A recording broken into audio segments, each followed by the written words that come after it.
Hey VC, it's Ron. Welcome to the Hog's Ear Report, place where 97% of what I tell you is true and the other 4% is wrong.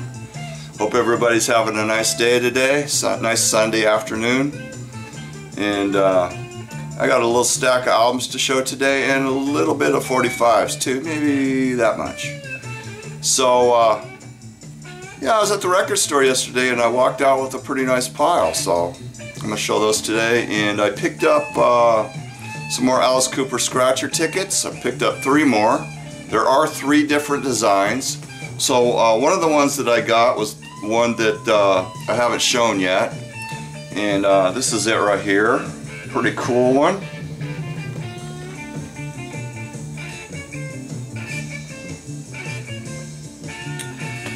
So these 2 I lost, and this one I won on, and I started matching all these numbers up, and oh no, I'm gonna hit it big here.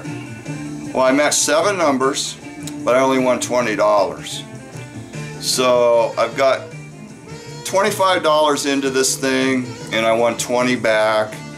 So the $5 that I lost paid for all my souvenir scratcher tickets. So I mean, that's okay. So what is on the turntable? It's a classic, some say 5-star album, and it's blues rock from 1966, the Butterfield Blues Band. And I got a super nice copy of this, first pressing yesterday, stereo, way below what these sell for. And I had this back in the 80s, and I've been wanting one for years and years, but I'd see one every once in a while, but it wouldn't be in that great a shape, so I'd pass. This thing is super condition. The vinyl is excellent. It's got a few faint hairlines here and there. Super clean. The album is a stunning near mint condition. Just no wear along that pocket opening, you know, where you would grab it with your thumb. Just great shape. The cover is really what elevates the value of this album, because those are always worn. You know how those Electra sleeves wore out pretty easily. So yeah, the beautiful tan label and great cover. So I've seen those. I saw one online that sold years ago for $255, but I think that's just a ridiculous price, and it may not even be a true auction result. It may have been shill bidding. But on the average, they can, near mint, they can go for over 150 bucks. So I'm figuring easy 75 to 100 on that copy. And I didn't pay anywhere near that, so great find. Just a stunning track that's on right now, East West. It came about, Michael Bloomfield wrote it after an all-night LSD session in late 1965, where he got the idea of blending American rock with Eastern music. And so this song really laid the groundwork for many bands for the next several years on the heavy acid rock sound. It was recorded in July of 1966, and then the album was released the following month. So just a seminal, groundbreaking acid rock track. Okay. I picked up the Mandrake Memorial 3-part Inventions, and this is a UK album that came out last year. Heavy gatefold cover, and it's got some really nice Mandrake Memorial posters, flyers on the inside. So what this is, there's the track listing. What this is, it's an album that was recorded in London before their 3rd and final album, Puzzle. Although a few of the tracks that are on there are the original recordings that would end up on Puzzle. It's good, but it's not as good as Puzzle. I could see why the record label Poppy asked the band to re-record it. So here's the vinyl, 180 gram vinyl, and sounded really good. And it came with a really superb booklet. And here's the outside of the box that the tape, the original tape that was used for the recording. And I won't show every page, but you know, it's got a lot of graphics and text, history of the band, talks about their beginnings, and it talks about their albums, and there's quotations from band members written into the article, which really makes it, you know, more appealing. So yeah, if you're a fan of this band like I am, definitely get this. It's essential, and it sounded really excellent, so good one to get. Okay, this next one I'm going to show, I picked this one up used, and it's the Search Party, Montgomery Chapel. And this is just an incredible private pressing of Christian acid rock. And here's the bio. I'll try and get that for you. And yeah, this is highly regarded, highly sought after grail. Goes for thousands of dollars, and they only made 600 copies originally in '69. Came out of California, although the band relocated from Wisconsin, I think, if I remember right. But just great, dreamy ballad type male-female vocals. A couple of crunchy acid rock fuzz rockers on the flip side of the album, and super cool. So definitely check into that one. Came with a insert. This is the first official release of this album on Lion. It's a UK label. So they did an exact reproduction of the album cover and label. It's on Century. 180 gram, sounded nice. So that's an essential album. Even though, you know, some people might be turned off by the Christian angle of it, but don't let that bother you, because I found myself listening to it and not even thinking about it being Christian, because it doesn't really go that deep. So it's very appealing. Okay, I'm going to show some Alice Cooper albums out of my collection before I show my most recent Alice Cooper find. And I'm sure a lot of you know about this, but I'm just going to use this as an introduction to the other album. This is Love It to Death, Alice Cooper. This is the first issue with the thumb cover that was censored because it looked like another body part. So after that came out, it was quickly substituted with this album cover.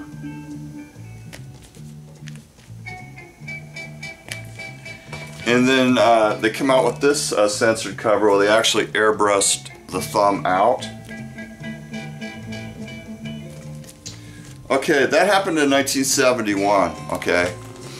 And the album that I'm going to show is, Warner Brothers did another censoring job on it in 1971, and I think it's due to the backlash that album cover got. And it's Alice Cooper, Pretty's for You. And you can see they put a yellow paper sticker over the girl raising her dress and showing her crotch. And so it's a little bit ridiculous because yeah, it really wasn't that dirty, but I think that the Warner Brothers, they were just so pumped up and worked up over what happened with that album cover, they just didn't want to take any chances.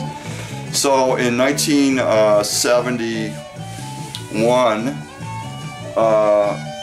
they put this album cover out with the sticker. And this is the green label without the straight logo that's up there. It's just, it doesn't have that. So I got a really nice copy of it, so pretty happy. And you know, I've seen copies where the sticker was actually peeled off. You know, it's like they were doing a butcher cover or something and they peeled it. But yeah, great addition to my Alice Cooper collection. Okay, then the last album I'm going to show is the Split Level. And this is a pretty unusual pop album. Male-female vocals. Clever songwriting, kind of fun lyrics, just a fun album to listen to. Come out in 1968. It's their only album. And I got a stereo copy. It actually also come out in mono. And it's on the Dot label, the old style Dot label. Real clean, good price, so it's a nice find. And it's kind of a mixture of male-female vocal, pop, baroque,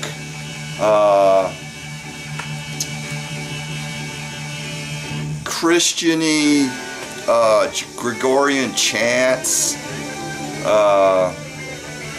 just weird off-the-wall things. So, you know, definitely not essential, but a fun pop album. A little bit of a psych thing going on here and there, but it's really not too much in the way of psych. Okay, I'm going to go with these 45s, and I put the Search Party on, and the song we're going to hear is very reminiscent of The Doors. Most of the album does not sound like this, it's just this one song, but it's a very cool jam, so I put it on. And first 45 I'm going to show is the Mandrake Memorial, and this single actually came as a freebie inside of that album that I showed. And it's got two previously unreleased bonus tracks, Cassandra, which was actually on their second album, Medium. It's an alternate take. And then it's got the unreleased song 12th Brigade on the flip. So I've not listened to this yet, but cardboard cover and black vinyl, small hole. And this next one I got used for $2. Some of these I got for $2 in great shape. $2, that's 2000 Sundays released. Killer surf instrumentals from 1962. The Swag and Rawhide. And Rawhide is not the theme song from the TV Western. Black vinyl.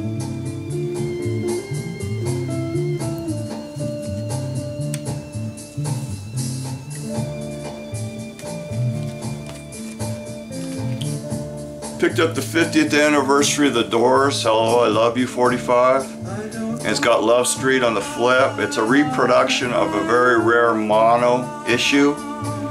And it contains mono mixes. Well, the stock copy of this was stereo. So this has mono mixes. And they're true mono mixes, I think, that were taken from the album Waiting for the Sun, which is mega rare in mono, but it does exist. So I think that's what these recordings are taken from. So pretty cool, they reproduced the original company sleeve. And nice.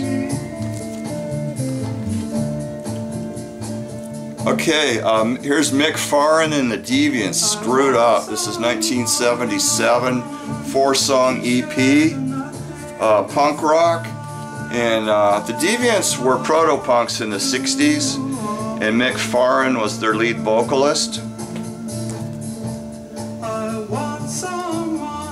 This came out on the Stiff label, and this was only issued in the UK, Germany, and Belgium. This is the Belgium release, which is really cool because it's on colored vinyl. Really different label compared to the UK pressing. And clean. 4-star record, 4 songs, and just really glad to get this. It's weird. This was kind of a one-off. It was kind of the first thing he'd done since the original Deviants broken up. And I don't think he did anything after this record. I don't know whatever happened to that guy. I don't even know if he's still alive. I'm gonna have to check into it. But yeah, it's kind of a one-off thing, you know. It's pretty cool though. Then I got the Fells. They were a two-song garage band. This has come out in 1995 on the Estrus label. And it's got a PDQ price sticker from Tucson, which is cool because these guys were from Tucson. It's a first pressing on red vinyl. 2 songs. And I've not listened to this one yet, but I know these are non-album tracks. The Fells only had a 10-inch mini album and a 12-inch full-length album. And they broke up about 20 years ago, but they did do a reunion 45 a couple of years ago. Here's another one I picked up for $2. It's a split 45. It's 60 flavored garage punk. This is just a killer record. I love this. And it's the Teenage Harlots. And on the flip side is the Juveniles. And let's see, the Juveniles were from Reno, Nevada, and the Teenage Harlots were from San Francisco.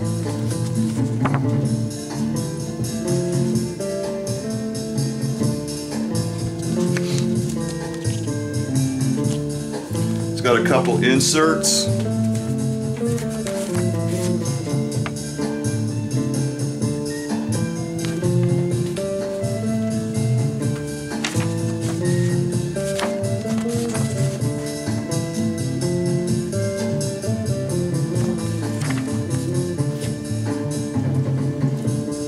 Plays at 33 to 3rd, and it's an EP. The Teenage Harlots has 5 songs, but they're short songs and they're like all blended together, sort of in the style of one song. And the flip side, the Juveniles, has 2 songs, and the Juveniles is more punky. A little more of a harder punk sound than the Teenage Harlots. This is from the mid-90s, if I remember right. And this is from 2006. It's Radio Birdman. And I've known about this band, but I don't know their music. They were out of Australia, and they came out in the 80s. And this is from a 2006 album.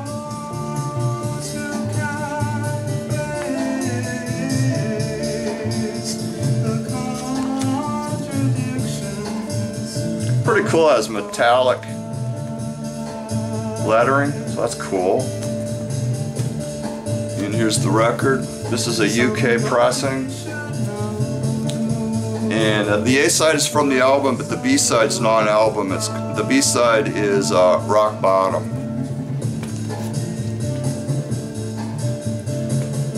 Okay, that's going to do it for this video, I would say. And I hope you enjoyed the 97% true facts. And that's going to do it for now, I guess. Everybody have a good week, and I'll catch you next time.